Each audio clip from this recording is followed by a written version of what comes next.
Hello everyone, welcome back to my another mini vlog. আজি second semester exam আছে সেইবাবে কলেজলৈ যাওঁ বুলি ওলালো। অৱশেষত মই কলেজ আহি পাই গলোহি।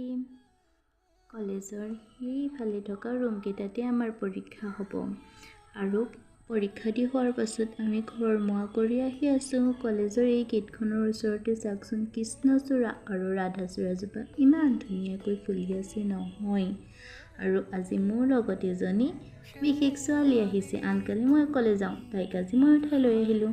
তাইৰ নাম তৃষ্ণা আৰু মোৰ নাম কৃষ্ণা। দুয়োজনী পিছে বাই ভনী, নামটোনো কিয় একে নহ'ব।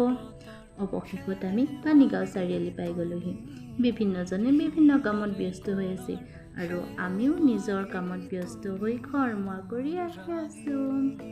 আৰু পানীগাঁও চাৰিআলি ঘৰত আহি দেখিলোঁ যে মাহঁতে আম খাই আছে। মই ৰ'ব নোৱাৰি ময়ো আম খালোঁ।